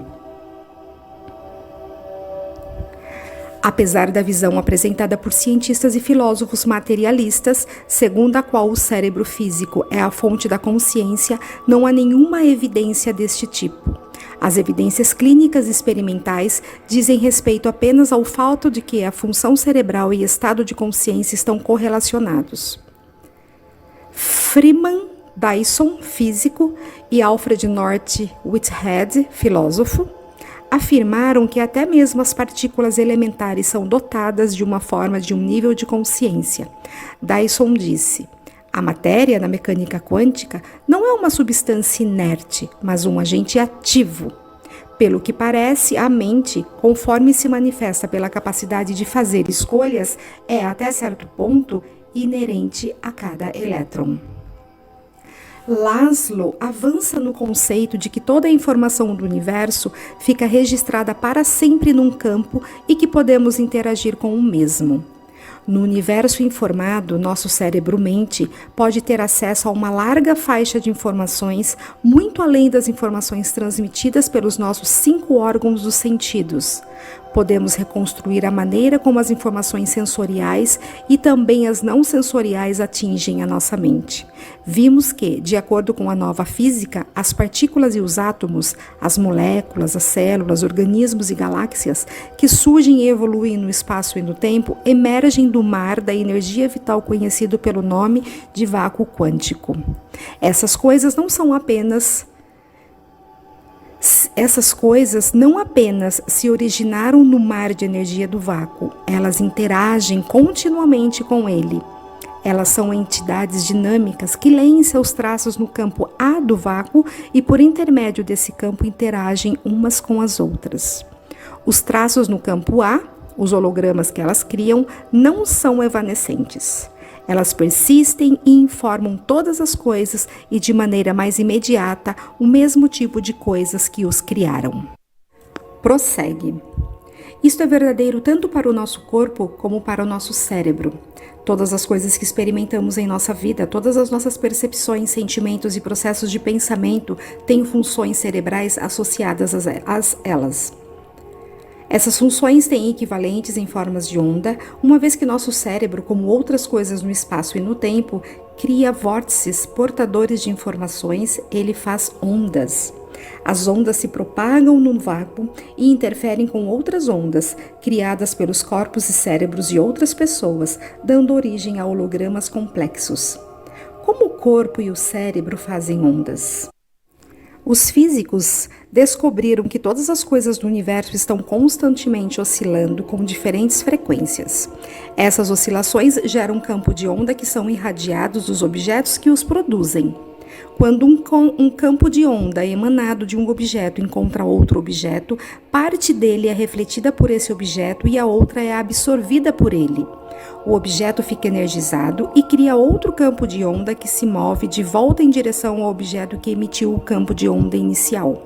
A interferência do campo de onda inicial com o de sua resposta cria um padrão global, e esse padrão é efetivamente um holograma. Ele transporta informações sobre os objetos que criaram os campos de onda. Esses hologramas podem ser lidos. Sabemos que, para extrair a informação codificada num holograma, é necessário que haja uma onda de referência. Verifica-se que essa onda está sempre disponível em qualquer lugar. Peter Mercer mostrou que quaisquer ondas que reverberem através do universo permanecem coerentes com as ondas na fonte e, desse modo, são adequadas para servir como referência para decodificar a informação holográfica de qualquer holograma quântico que emana de locais remotos.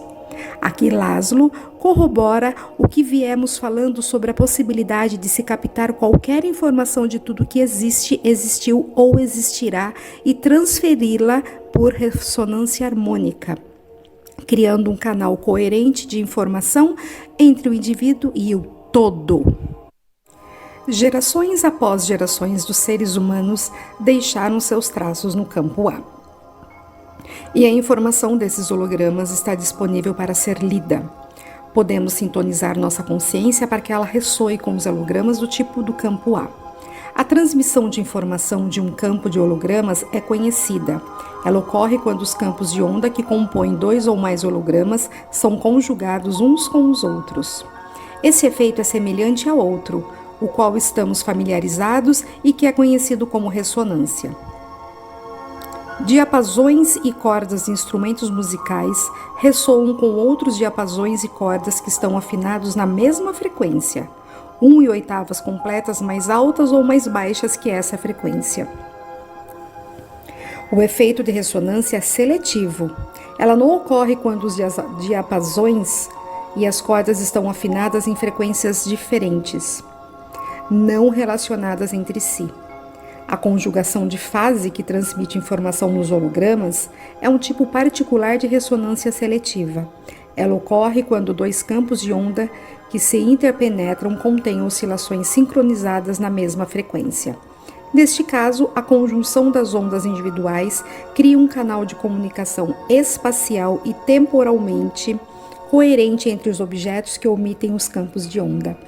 Mesmo quando os campos de onda contêm oscilações e frequências diferentes, se elas estão em ressonância harmônica, isto é, se elas constituem séries de 2, 4, 8, etc., ondas por ciclo, com os picos e vales sincronizados ao longo das séries, elas produzem um canal coerente de comunicação. Neste caso, um caminho para a transmissão não local de informação é criado ao longo de todas as diferentes escalas de organização do quântico ao cósmico. Desta forma, ele chega à conclusão de que nossa consciência se emaranha com todas as outras e permanece mesmo após a morte física. Normalmente, o efeito de ressonância mais direto e evidente ocorre entre o nosso cérebro e o holograma que nós mesmos criamos. Porém, nosso cérebro não está limitado a isso. Ele também pode ressoar no mundo harmônico com os hologramas de outras pessoas, especialmente com aqueles que temos ou tínhamos um laço físico ou emocional. A informação que obtemos com a leitura do holograma de outra pessoa raramente é captada na forma de palavras ou acontecimentos explícitos. Em geral, vem na forma de intuições, imagens ou sensações vagas a significativas. A consciência não desaparece quando as funções do cérebro e do corpo terminam. Ela persiste, pode ser chamada de volta e, pelo menos durante algum tempo, nós podemos nos comunicar com ela. Pelo que parece, o holograma que codifica as experiências de toda uma vida mantém um nível de integração que lhe permite uma forma de existência autônoma, mesmo quando esse não está mais associado ao cérebro e com o corpo. Ele é capaz de receber sinais, inputs, vindos de mundo manifesto e de responder a esses sinais. Baseado neste novo conceito, fica fácil entender que nosso cérebro-mente pode ter acesso a uma larga faixa de informações, muito além daquelas transmitidas pelos nossos 5 órgãos dos sentidos. O vácuo quântico é um mar de informação que registra a experiência histórica da matéria. Como vimos na parte 4, o vácuo quântico está longe de ser algo vazio. Ele é um plenum cósmico ativo e fisicamente real. Ele transporta não apenas a luz, a gravitação e a energia em suas formas, mas também a informação.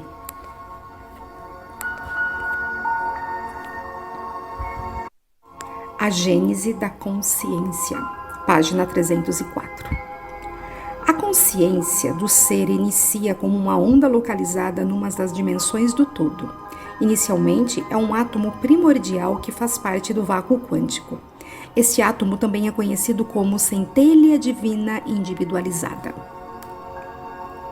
Esta centelha não tem nenhuma diferenciação em relação ao vácuo. Os dois são a mesma coisa. Por essa razão, não há possibilidade da centelha experienciar as infinitas possibilidades. Para que isso ocorra, é preciso que ela seja encapsulada e haja um obscurecimento do seu nível de consciência.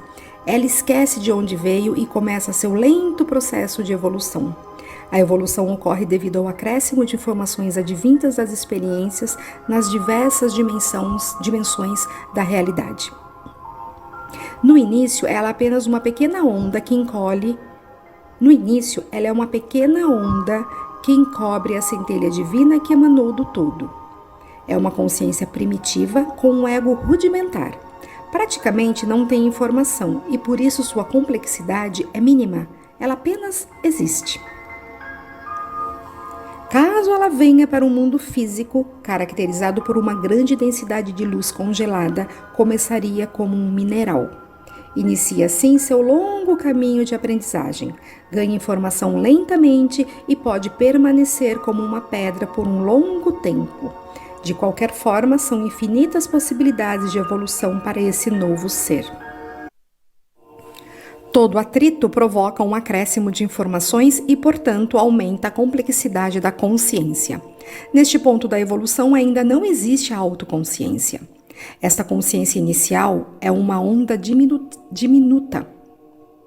Com o passar dos éons, a quantidade de informação aumenta e essa centelha passa a experienciar a realidade dela como um ser mais complexo, por exemplo, um vegetal. Daí o progresso é mais rápido, porque os atritos e vicissitudes do mundo vegetal são enormes.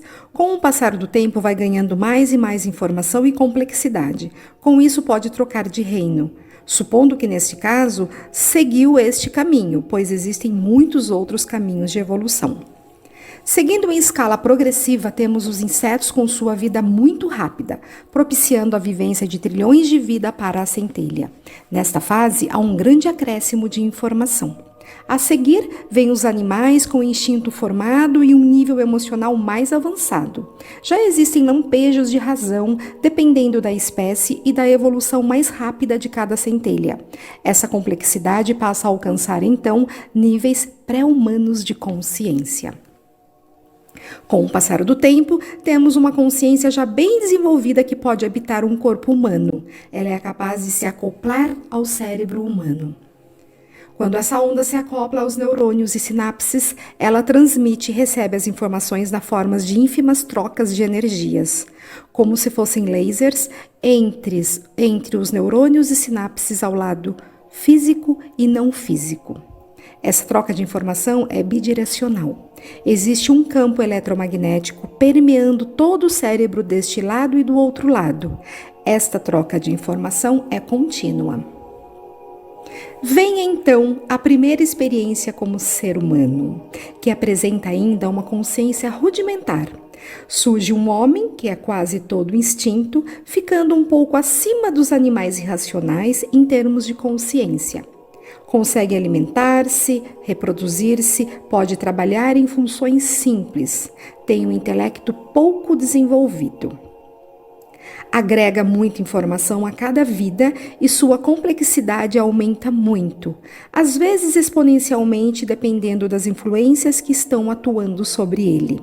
Ainda depende totalmente do entorno. Tem uma vida de vicissitudes, tais como guerras, fome, doenças. Luta desesperadamente para sobreviver e não se questiona nem entende o que está fazendo aqui, porque veio ou para onde vai. Está sujeito a todas as manipulações dos que já têm um pouco de mais consciência da realidade. Esses últimos também estão no nível elementar de consciência, mas evoluíram através da força e da violência. Por essa razão, entendem que é absolutamente normal se utilizarem desses recursos para gerenciarem suas vidas e as dos outros. Acham que as coisas funcionam assim e persistem nesse paradigma. Desta forma, o atrito aumenta exponencialmente para os que têm menos informação. São aqueles que sofrem mais. Isso faz com que pensem, porque a dor é uma grande fonte de informação. Não haveria necessidade de ser assim, pois o amor é a maior fonte de informação que existe. Mas isso ainda está longe de ser compreendido pelos que evoluem pela violência. Com o passar dos milênios, o acréscimo de informação é tanto que, inevitavelmente, ocorre um salto quântico, como explicou Leah Prigogine. Ou evolui ou decai na escala. A velocidade do processo evolutivo da centelha depende também do ego envolvido. Um ego que deixa a informação entrar facilita tudo. A informação entra por interferência construtiva de duas ondas, então a radiação é absorvida e a informação é acrescentada. Quando a centelha opta pelo crescimento, passa a exponenciar sua consciência. Segue na direção de se tornar um grande cientista, grande líder, um gênio, um avatar e assim por diante. Após agregar toda a experiência adquirida após tanto tempo, a centelha passa a ter a mesma capacidade e complexidade do campo original, sem perder sua individualidade, como muitos acreditam. Quando da costa avistamos o mar, notamos infinitas ondas que terminam na praia. Cada uma delas é diferente das demais e nunca mais se repete. Poderíamos nomear cada uma delas. São ondas individuais. Vivem por um momento e depois voltam para o oceano. vêm e voltam. A mesma coisa acontece com a consciência, com uma única diferença. Neste caso, a individualidade nunca mais é perdida. Ganha informação e complexidade, multiplicando a experiência do todo. Em seguida, esta centelha que se unificou com o vácuo quântico passa a colaborar com um processo de exponenciação das outras centelhas em evolução. Neste ponto, a centelha é puro amor, criatividade, prazer, contemplação e êxtases contínuos. Esse processo em si é lento, mas pode ser exponencialmente acelerado com o uso da ressonância harmônica. Podemos transferir informações de maneira ilimitada, propiciando a exponenciação constante da consciência. O que levaria milênios pode ser feito numa vida. Deve-se ressaltar que, a cada exponenciação, aumenta a complexidade e, portanto, aumenta a capacidade de exponenciar. Há um aumento vertiginoso de complexidade da consciência, propiciando o aumento da capacidade produtiva e criativa sem limites. Uma visão total da floresta e da árvore. É preciso entrar em fase para receber a informação. Imagine uma consciência com um campo gigantesco, por exemplo, a de Buda, cuja aura cobria 300 quilômetros de diâmetro. Para que alguém possa perceber uma informação dele, tem de entrar em fase com sua onda. Dá para entender a dificuldade de se transmitir a informação? E no caso humano, temos o cérebro limitando o processo, com um ego que muitas vezes emite uma energia escura contrária pelo microtúbulos, impedindo a informação de entrar corretamente pelas sinapses. Numa pessoa que resista, a onda da informação entra aos solavancos. É por essa razão que a ressonância harmônica vai sendo mais bem assimilada pelo usuário a cada dia que passa. Aumentando a frequência de onda da pessoa, ela pode absorver mais e assim por diante, sempre exponenciando. Embora a pessoa peça uma informação, na verdade, quando ela entra, o ego atrapalha todo o processo. É o que acontece na autossabotagem. O ego não quer dividir seu espaço com ninguém, e isso acontece mesmo quando se quer um conhecimento escolar. A onda que porta esse conhecimento é a onda do todo, e o ego muitas vezes não quer ter contato com o todo. Se esse ego fosse dócil e se rendesse a ele sem nenhuma resistência, a velocidade de evolução deste ser seria inimaginável, uma vez que todo o conhecimento e informação do universo estão disponíveis. Não existe nenhum impedimento ao crescimento e evolução, não existe nenhum impedimento. A ideia é que todos ganhem com a evolução de todos, assim o todo ganha em experiência e complexidade. Essa é a verdadeira alquimia que os ocultistas da Idade Média procuravam. Neste ponto da evolução, poderia ser extremamente veloz. O ganho de complexidade poderia ser exponenciado se a pessoa deixasse a informação entrar, se ela entrasse em fase com outra consciência que quer compartilhar sua informação com ela. Muitos seres que estão do outro lado, na outra dimensão, querem ajudar e compartilhar seu conhecimento com os deste lado. Procuram alguém que queira e permita essa troca e compartilhamento. Desta forma, eles conseguem ganhar mais complexidade em menos tempo, já que assim conseguem atuar no nosso lado e do lado onde está até hoje. Isso é troca de informação. Não é incorporação nem possessão. São infinitas possibilidades. Para isso, é preciso que o ego da pessoa esteja em fase com a centelha, pois a centelha não tem nenhum problema em dividir espaço com a outra centelha. Na verdade, é uma multiplicação. Assim, o progresso é magnífico. O ego sai de lado e deixa as centelhas trabalharem.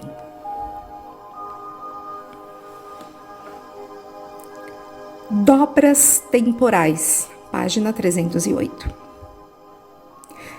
Jean-Pierre Garnier Mallet, físico e pai da teoria das dobras temporais, descobriu que o tempo para nós parece contínuo, porém existem dobras temporais que permitem a troca contínua de informação do nosso presente para o nosso passado e o nosso futuro.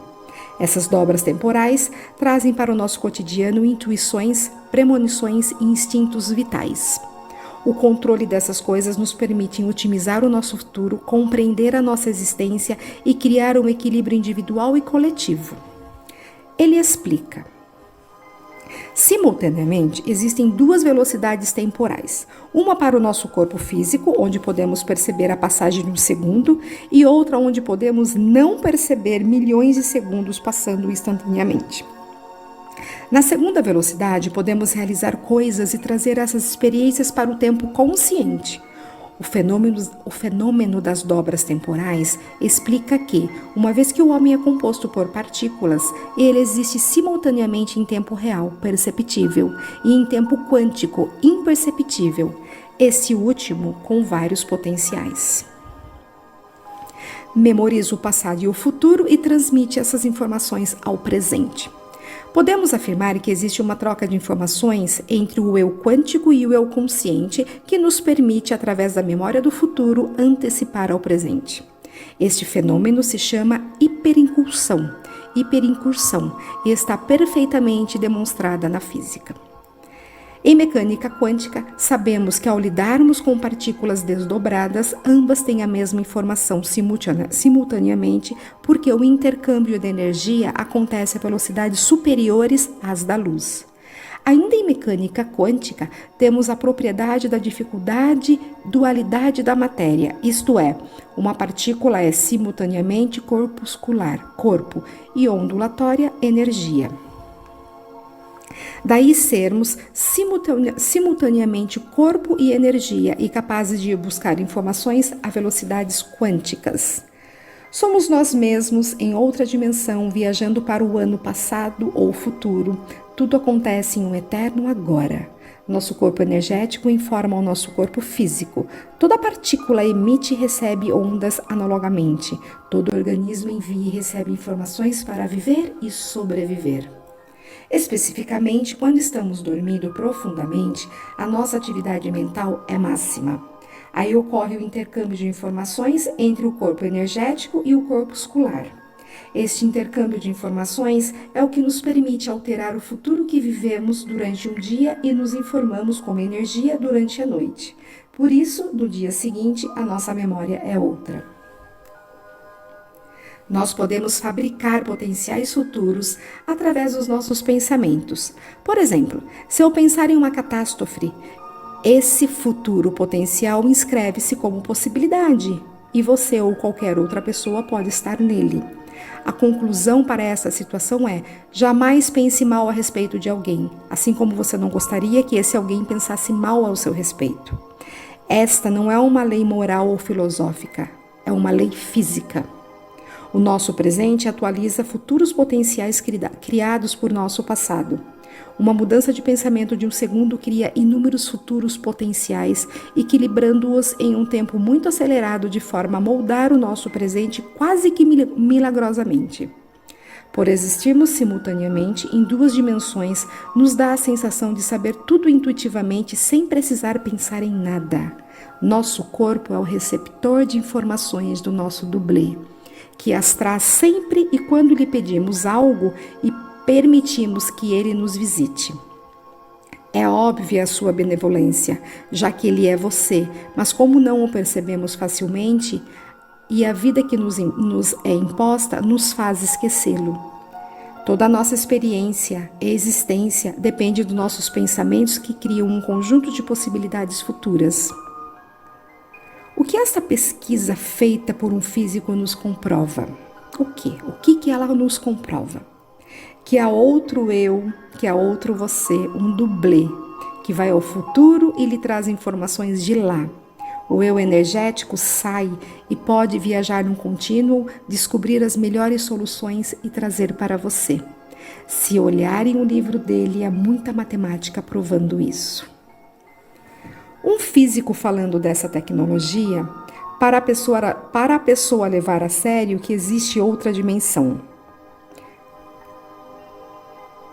Isto é uma coisa disponível para qualquer ser humano. Então, de noite, quando você desdobra, aonde você vai? Esta é a pergunta. Se você volta com a informação que captou desdobrado, imagine se você sai e vai à biblioteca, que não tem limite, não tem fim, lê e volta. E esse conhecimento fica no seu cérebro. Quando você volta, isso emerge como intuição. Para quem não viaja conscientemente, para quem não desdobra conscientemente, volta como intuição. Então, se no dia seguinte você pegar um livro daquele assunto para ler, toda a informação que você pegou do outro lado vem à tona. Quanto de avanço dá para obter com isto se a pessoa fosse à biblioteca? Você só vai aonde a sua frequência permite acessar. No grau de evolução que está o que fará com essas informações. A própria capacidade evolutiva da pessoa, o próprio nível evolutivo da pessoa impede que ela possa entender aquele assunto. O futuro chega até nós, sem usar técnica nenhuma, 3 segundos antes. Leia o livro Mentes Interligadas, de Dan Hadin. Um experimento que ele fez mostrando que nós sentimos o que acontecerá 3 segundos antes de acontecer. 3 segundos antes o coração pulsará mais rápido, a pele terá mudança de condutibilidade. 3 segundos em tempo relativo é uma enormidade de tempo. Todos nós recebemos essa onda do futuro com 3 segundos de antecedência. Nós temos 3 segundos de aviso antes de qualquer evento futuro. A onda do futuro sempre chega para nós 3 segundos antes do que aqui neste mundo manifesto a coisa acontece. E isso chega como intuição. Então, você sabe se deve ir para cá, para um lado, ou para cá, para o outro lado. Vem a informação, mas para isso é preciso refinar o aparelho. Quanto mais o aparelho estiver refinado, mais intuição você tem. Então, ele diz uma coisa e desdiz imediatamente. Para um bom entendedor, ele disse: nós somos nós mesmos em outra dimensão. Você pode dar o nome que quiser para essa outra dimensão. Quer chamar de astral? Chame. Pode chamar do que quiser, é outra dimensão. E é o que ele falou, outra dimensão. Então tem físico que ainda hesita em usar certas terminologias porque será classificado como místico e acaba a carreira dele. E esse é um ato físico que é editado em todas as revistas científicas. Então não tem problema nenhum com ele. Ele está dentro do paradigma. E como ele fez uma teoria que tem fundamento matemático e que foi provado na prática, tem que engolir. Fará o que com ele? Ele provou?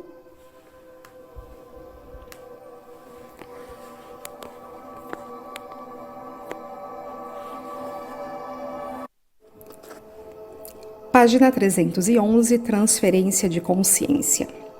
Para entender o processo é preciso entender como é a estrutura do universo, como ele funciona e tudo mais. Sem entender isso, toda a conclusão será apressada e limitada ao paradigma de quem a faz. Vejamos os fatos, sejam eles aceitos pela ciência ou não. Lembra-se que até pouco tempo atrás todos achavam que a Terra era plana e que o Sol é que girava em torno dela? Giordino Bruno foi queimado por dizer o contrário. O universo é pura consciência, só existe uma única onda, tudo emana dela, tudo que existe está dentro desta onda, não existe divisões nem dentro nem lá fora, há uma única substância que permeia tudo isso. Todas as outras consciências fazem parte desta única consciência. São subconsciências ou co-criadores. Todos partilham todas as consciências. Nada está separado. Todas as dimensões da realidade são organizações dentro desta consciência. Cada consciência individual é uma centelha divina que o todo emanou para experienciar novas atividades. Cada encarnação acrescenta novas informações à consciência individual. Isso pode levar uma eternidade para que se possa ter toda a informação necessária para fundir-se com um todo. Agregar a informação de outras consciências evita este prazo tão grande. Não há nada contra as leis de Deus em agregar outras informações de outras consciências. Isso já é feito numa sala de aula onde o aluno capta ondas eletromagnéticas faladas e pensadas pelo professor. Esse conhecimento pode ser potencializado e transferido de forma mais rápida. Isso tem total permissão dele. Caso contrário, não estaria fazendo o bem que faz a todos que usam. Quem trabalha para o bem só pode fazer o bem. Isso já foi respondido há 2000 anos atrás, quando ele respondeu: por acaso o mal irá trabalhar contra ele mesmo? A transferência da consciência de Buda acelera exponencialmente a ascensão da pessoa. Toda pessoa tem 7 corpos. Qualquer um desses corpos pode ser transferido ou apenas um deles. Qualquer característica pode ser transferida e outras não. É a pessoa que escolhe. Somente consciências benevolentes passam a fazer parte e são escolhidas pela pessoa. Só podem fazer o bem, é pura luz. Nenhuma consciência irá viver a vida da pessoa, apenas agregará mais informação e experiência, facilitando a evolução da pessoa. A pessoa pode continuar sem agregar nenhuma outra consciência e seguir o caminho normal da evolução de milhões ou bilhões de anos de sofrimento. É uma escolha. Todo ser é livre, mas está dentro das leis que regem o universo. Todo ser de luz concorda que seja carregado para quem o deseja. Não há ego. Todos já se fundiram com o Criador. Todos querem que todos evoluam o mais rápido possível. A consciência da pessoa é a centelha divina, portanto não é dela, é do Criador. Em última instância, ninguém tem consciência. Somente o todo é a única consciência. O ego é uma pequeníssima cobertura que envolve a centelha. O Criador é tudo que existe. O desconhecido é desconhecido para quem não estuda. Não há nada escondido no universo. Basta bater que a porta se abre. É mais fácil obter o que se quer com o conhecimento de um grande mestre do que com um iniciante. Ninguém perde a personalidade, ela é acrescentada ao Criador. Apenas o ego fundiu-se com a centelha. Desta forma, ele não procura mais só os próprios interesses. A personalidade é eterna, a consciência nunca desaparece. Ser amoroso não é passar a mão na cabeça de quem está errando, é orientar para que a pessoa alcance a felicidade o mais depressa possível. Ninguém é mais amoroso do que aquele que dá a vida pelos irmãos. Página 312. Fundamentos da transferência de consciência. Minhas experiências com transferências de informação entre humanos e humanos, animais e humanos, arquétipos e humanos, cursos, livros, etc. e humanos, sujeito em dimensões diferentes, sujeitos em tempos diferentes, personagens literários, cinemas, etc. e humanos, além de outras experiências feitas por mim e que revelarei no devido tempo, permitiram que eu chegasse à conclusão de que as infinitas possibilidades são a mais pura verdade. A transferência de consciência é plenamente avalizada pelos seguintes relatos científicos. A integração entre ciência e espiritualidade feita por Francisco de Biase e Mário Sérgio da Rocha em Ciência, Espiritualidade e Cura. O Nobel de Física John Archibald Wheeler criou a expressão "it from bit" para descrever como é o universo composto por bits de informação e não por matéria e energia. A coerência quântica emerge nos microtúbulos neurais. A holarquia auto-organizadora descrita por Janssen. Chalmers afirmou que a informação é uma propriedade fundamental.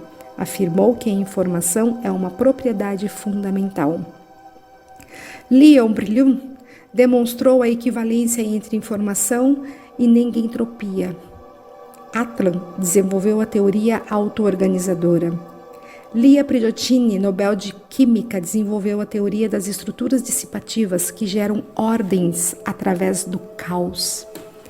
A lei de conservação de informação é tão fundamental como a lei de conservação de energia. Stonyer sustenta que a informação é o princípio organizacional cósmico. Groff diz que a consciência é um fato primordial da existência e dela emerge tudo que existe. David Bohm desenvolveu a teoria do holomovimento. De Broglie propôs um novo tipo de campo cuja atividade é dependente do conteúdo da informação. Que o potencial quântico de Bohm conduz informação ativa e não decai com a distância. Que a não localidade permite uma velocidade maior que a da luz.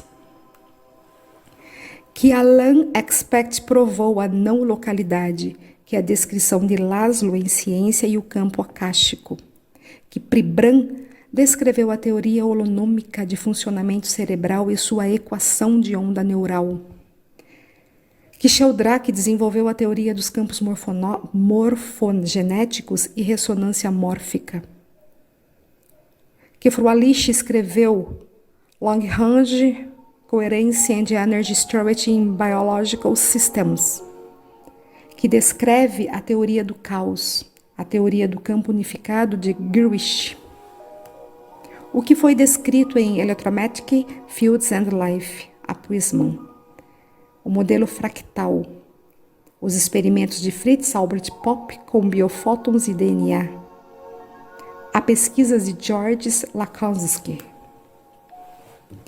os experimentos de entrelaçamento entre sujeitos escritos por Ivan Laszlo em La Ciência al Campo Acástico, as experiências de transferência de informações feitas por Jacques Benvenistes, as experiências de visão remota de Haupthoff e Russell Targ, as experiências de Clive Baxter. A física da consciência. Estas são as ciências e teorias que estão na fronteira do conhecimento terrestres. Neurociências, física quântica, física holográfica, teoria da informação quântica, teorias da auto-organização, inteligência artificial, psicologia transpessoal, filosofia da mente, teoria holoinformacional da consciência, teoria do campo noético e ressonância harmônica. Muitas das teorias que estão aí ainda não são reconhecidas nas universidades, porque estão na fronteira do conhecimento. Um cientista descobriu algo e documentou. Tem a física, tem a matemática, tem tudo, mas ele está tão na frente que ainda levará muitos e muitos anos até que os colegas consigam digerir isso tudo. Isso é a fronteira. Tudo o que viemos falando nas palestras e livros durante os últimos anos já está provado cientificamente através de tudo o que descrevemos acima. Quem quiser pesquisar os tópicos e todos os livros que explicam isto, chegará exatamente ao que está sendo explicado aqui. Toda a física que valida a ressonância harmônica está descrita neste livro.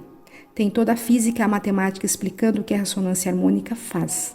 Só que os cientistas não imaginam que pode exigir algo como a ressonância harmônica. O exame de imagem, que todos conhecem como ressonância magnética funcional, capta a informação no campo quântico da pessoa. Seus átomos são chocalhados dentro da máquina. Através de cálculos matemáticos adequados, é possível captar a vibração emite pelo organismo e transformar numa imagem da tela do computador. Então, já existe a matemática que permite pegar uma informação quântica e transformar numa imagem. É o que a ressonância magnética funcional faz há mais de 20 anos. Podem achar banal, mas a física e a matemática envolvidas nesses exames são bem complexas. Mas o avanço só vai até aí. Evidentemente que, daí pegar a informação de um arquétipo e transferir para uma pessoa, o salto é gigantesco. Porque uma coisa é você pôr a pessoa num tubo. Ela está ali objetivamente, partícula e onda. Chacoalha, mede, processa e mostra, mas é palpável, é partícula. Outra é a onda de um arquétipo emanado pelo todo desde sempre. Então, isso dá uma ideia de que a ressonância harmônica, de quantos anos ela está na frente de toda esta física terrestre atual de fronteira. Quantos anos acho que os cientistas levariam para poder fazer algo igual? Muitos e muitos anos, certamente. Primeiro porque no paradigma atual não existe isso que é feito na ressonância harmônica. Então já começa daí. Como eu vou conseguir algo que eu não imagino, que eu não conceba? Portanto, é preciso abrir a mente para poder se acreditar que existe. Pode-se dizer, ir atrás e fazer a pesquisa. Contudo, existe uma problemática gravíssima para a pesquisa científica, que é esse pensamento materialista. Se existe isso aqui no universo, só existe isso aqui no universo, nada mais.